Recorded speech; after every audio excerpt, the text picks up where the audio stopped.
السلام عليكم ورحمة الله تعالى وبركاته. عيدكم مبارك سعيد. غنشارك معكم اليوم واحد الحلوى سهلة مناهلة. المقادير كاينة في الدار، بلا تعب بلا شقة. غنشبر ليمونة، غنحكها مزيانة، غنحكو غير الصفار ديالها ما غنوصلوش حتى ديك الجلدة بيضة. غنعمل 3 البيضات بحرارة المطبخ. بيضات الا كانوا صغارين نعملو 3، كانوا كبارين نعملو غير 2. الله يخلف الله يجعل البركة. كنزيدو واحد فانية، سواء حبيبات او فانية سائلة، فحال نتيجة وحدة. كاس السكر مع مرشي، خليته ناقص 1 سنتيم على الكاس. كاس اللي تعبر به السكر كتعبر به الزيت. ساهل ماهل. كاس العنبة ولا غير العنبة، راه كيقضي الغرض. كتخلط مزيان مزيان هاد الخليط حتى ما كنبقاوش نحسو بديك الحبيبات د السكر، حتى كينسجم لنا الخليط مزيان. صافي من بعد غنزيد كاس د الزيت، حتى هو عندي كاس عامر.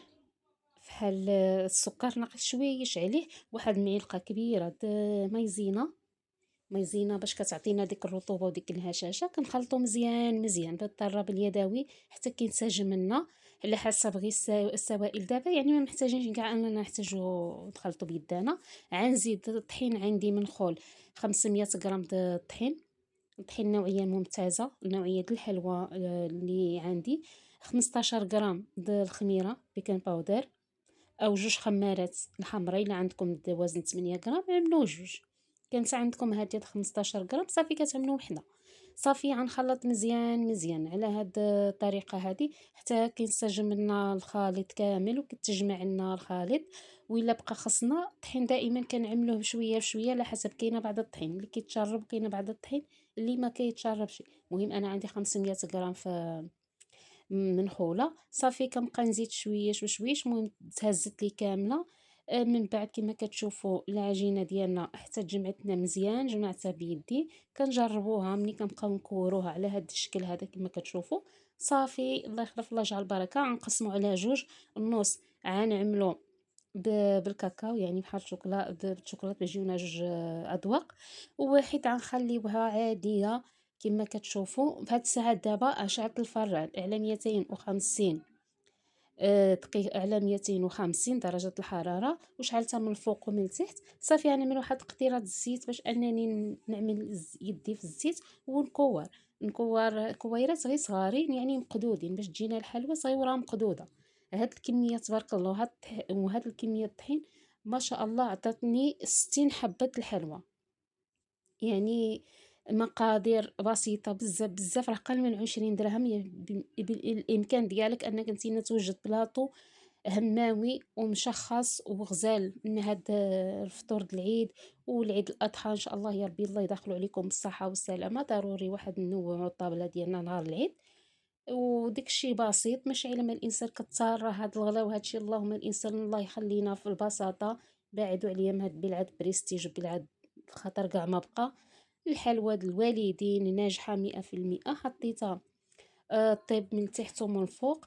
العجينه اللي كانت باقا لي غنزيد عليها واحد المعلقه عامره د الكاكاو المر. صافي وكنبقى خدمه، ما كنزيد عليها حتى شي حاجه. كنبقى نخلطها مزيان على هاد الشكل هذا وكندلكها حتى كتدخل لنا ديك الكاكاو، حتى يدخل لنا ديك الكاكاو والمر في الحلوى. مهم في العجينه كتسدلك مزيان مزيان، منا كتزيد تسدلك وكنبقاو ندلكو حتى كتنسجم لنا ديك الكلاكه وكيعطينا ديك اللون مغلوق بحال عاملين الشوكولاط. على الشكل هذا كنبقاو نديوها ونجيبوها باليد ديالنا حتى كتنسجم لنا، حتى كيتغسل الطوسيل.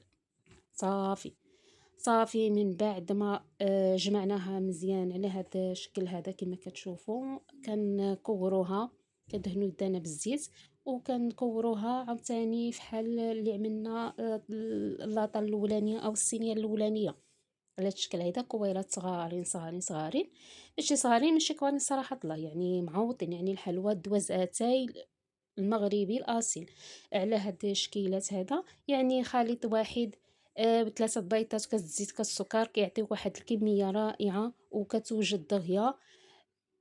فصراحه في دقائق معدوده عندك بلاطو مشكل، يعني اللي كيحمر الوجه. يعني حطوا سواء الضياف سواء في العيد، سواء دوازاتي هيدا إنسان مع بعضياتو في الفران. نتوما كتشوفوا كيف تشقت لنا الحلوى، راها كطيف دفعة وحدة من تحت ومن فوق على هاد الشكل هذا نتوما كتشوفوا. ما كتديش الوقت نهائيا، سواء في الخدمة ديالها سواء في الطياب ديالها. من بعد غنحط هادي اللي زيدنا عليها الكاكاو المر، عاوتاني طيب من التحت ومن الفوق. نقصت الفران دابا على حسب درجة الحرارة، كان الفران دابا سخان بزاف حتى نكمل لي الكمية. يعني ما جيت نكمل هاد اللاطة حتى كانت الفران تبارك الله طابت اللاطة الاولانية. كيف كتشوفوا جاوني جوج لاطات، يعني جوج صينيات. صراحة ها هي فين هي الحلوى كتشهي. راه بداو فيها ولادي قبل ما نكملها بالتزيين. مشقة وكبرت، يعني جات مقادة على حسب. انا ما غنشركاش، ما نعملش جوج بجوج، غنعمل وحده بوحده بهذا الشكل هذا. والله يعطيني الصحة. وما تنسوش هذا الفيديو انكم تبارطاجيوه مع صحابكم والاحباب ديالكم، ولما لا ان الفائده كتعم على اي واحد. وخصوصا ان الحاجه رخيصه، كان بينا كنبغيو الحاجه تكون رخيصه وسهله وكتوجد دغيا. دابا جبت المربى او المرميلاضه المشماش اللي ما كتكونش فيها ديك الطروفه، حطيت الكسرونه. غنحط هنا واحد الكميه لا باس بها المرميلاضه، وغنزيد عليها الماء الزهر باش كتخفف لنا، وغنشعل عليها البوطه باش كتغلي مزيان مزيان. كينسجم لنا ديك المزهر وديك المربى وكتخفف باش اننا نكملوا الحلوى ديالنا. كان عملت هاد الكميه ديال المزهر. عينك ميزانك كتشوف الكميه وكتخلط، وإلا بقى خاصك تزيد المزهر كتزيد. المهم الكميه اللي غتزيد اللي غتقدك، باش بلا ما نعمل واحد الكميه كبيره وتبقى لنا نسيبوها. لا، عمل على حدو قدو، عمل لا المقدار اللي غتحتاج. ومن بعد الا بغيتي عاوتاني كثر زيد، راه كلشي قدامك. صافي كتخلط مزيان مزيان لهذا الشكل هذا. جاتني بحال قاصحه شويه، عاوتاني زيدتها. غنزيدها شويه المربى ونزيدها بانها تغلى مزيان. صافي هنا كما قلت لكم جاتني بحال ثقيله شويه، زدت المزهر. دابا غنخلط مزيان مزيان على هذا الشكل هذا حتى تنسجم لي مزيان. الحلوى ديالنا هي فين هي كيفاش جات ما شاء الله، مشقه غزاله كتشهي. والبنه والريحه، الريحه ديك فانيليا الليمون كتعطي واحد الريحه سبحان الله، غزاله غزاله.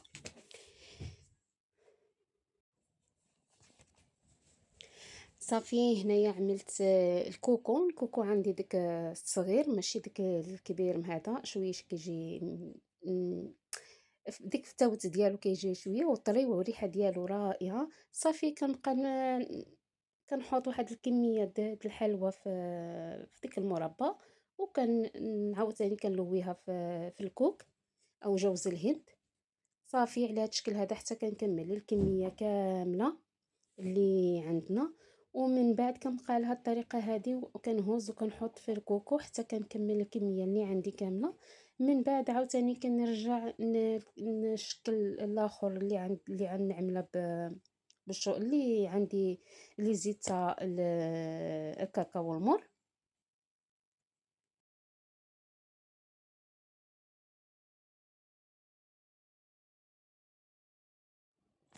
صافي من بعد ما غنكمل الكميه كامله على هاد الشكل هذا كنلبسوها مزيان ديك جوز الهند على هاد الشكل هذا. حتى كنكملوا الكميه كميه كامله. من بعد بقى خصني المربى او المرميلاده والماء الزهر. زيت عاوتاني كميه ثانيه على حسب الكميه الاولانيه ما كانش قدتني باش نكمل بها. صافي غنكمل نفس الطريقة ونفس الشكل حتى هو ديك الجوز الهند غنعملو. غنزيد عليه معلقة كاكاو والمر وغنخلط مزيان مزيان. خلطته بالفوي على حسب ديك الكويرات د الكاكاو باش يذوبوا لنا. صافي على هذا الشكل هذا كنخلط مزيان مزيان حتى كينسجم لي مزيان ديك الخليط. وغنبدا عاوتاني نفند في ديك المربى وكوكو. هذا ساهل ماهي، ما نحتاجو لا شوكولات لا حتى شي حاجه. والمذاق جا ما شاء الله. والشكل ديالها الشكل النهائي تبارك الله، حطيت كميه وفيره. باش استعملت هاد الفوي غير على هاد الشي هذا باش ديك الحبيبات ما كيبقاوش، وديك الكوك وديك النكهة الكاكاو كتعطي واحد المذاق مزيون بزاف. بغيتو أنكم تعملوا الشوكولاتة تعملوها، ولكن هاد الطريقة هادي رخيصة، يعني حنايا بغينا شي حاجة اللي رخيصة وعملية ومتواجدة في كل دار وما تكلفناش بزاف.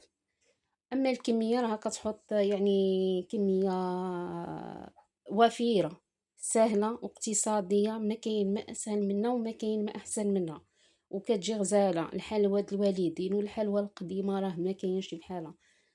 البساطة البساطة البساطة.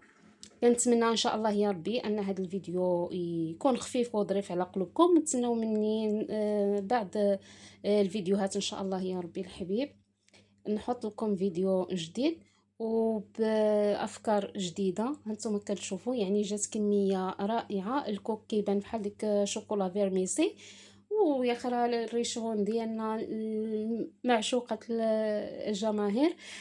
البلاطو كما كتشوفوا يعني لا يعلى عليه، والكميه اللي باقا ولادي عليه يكملوها. عجباتهم بزاف وصراحه يعني رائعه.